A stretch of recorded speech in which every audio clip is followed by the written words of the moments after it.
better as allies.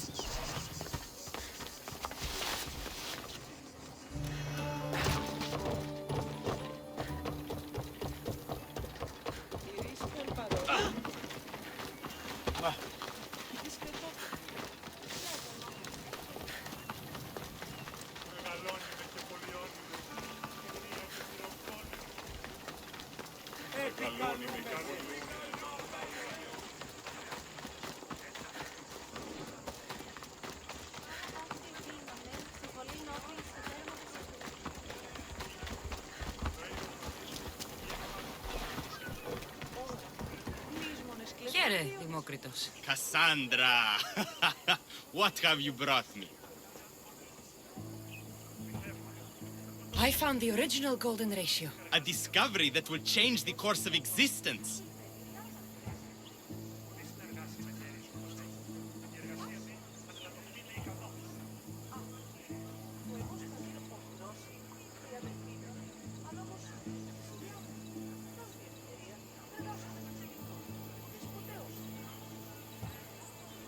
If you say so. It's just a rectangle to me. Open your eyes. That rectangle is two shapes. A rectangle, yes, but also a square. The length of sides A and B is to the length of the side A, as A is to B. So how can this theory be used? Used? It isn't used, only observed. It is the divine balance occurring naturally in the most measurably beautiful places in the world. It is everywhere. And nowhere. It took some doing, but I found the Pythagorean theorem. The greatest breakthrough the world will ever know. And now we have it in its original glory.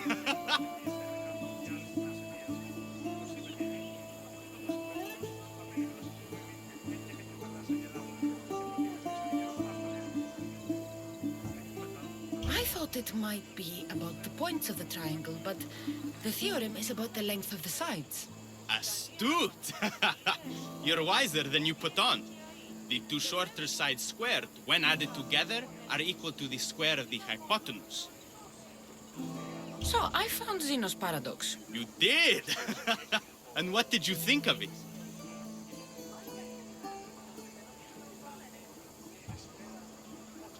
The tortoise arrives at a point. Achilles, who is chasing it, runs after him. But after Achilles arrives at the same point, the tortoise has moved on. By the time Achilles arrives at the tortoise's new spot, the creature has again moved further. Exactly. It shows how the universe divides itself infinitely. A mathematical theory hidden in a child's fable. Zeno was clever.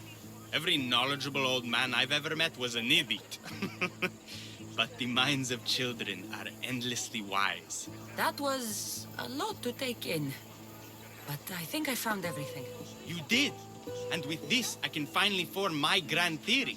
The theory that simultaneously divides and unites all the universe. What is this theory? Using the theorems as evidence, I intend to prove that the universe is divisible into infinitely smaller parts. As we break reality down, the parts shrink, and the space between them grows. Once you prove your theory, what will you do with it?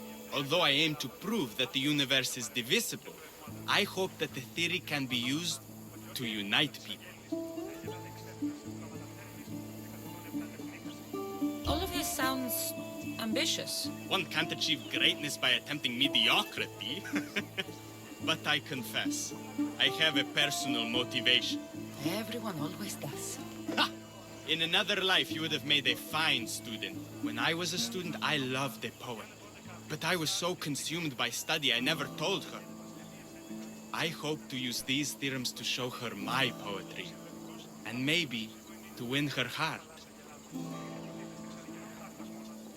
If that's what you want to do, let's do it. What? Right now?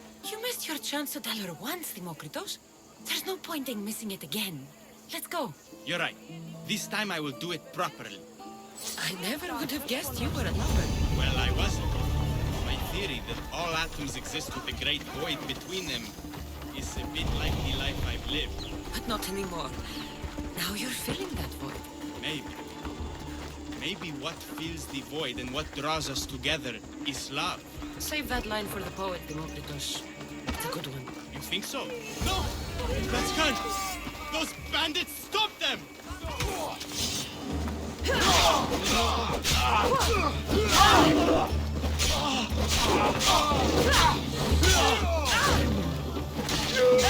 This is your...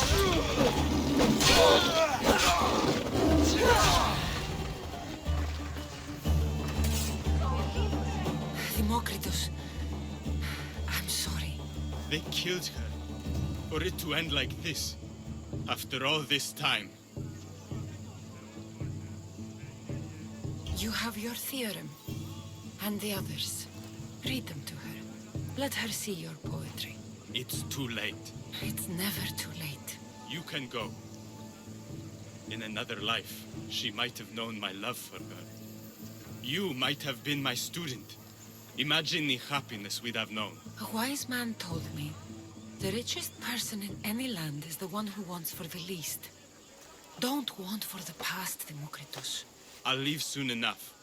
But for now, I think I want for privacy. Take this and leave me to mourn, Cassandra.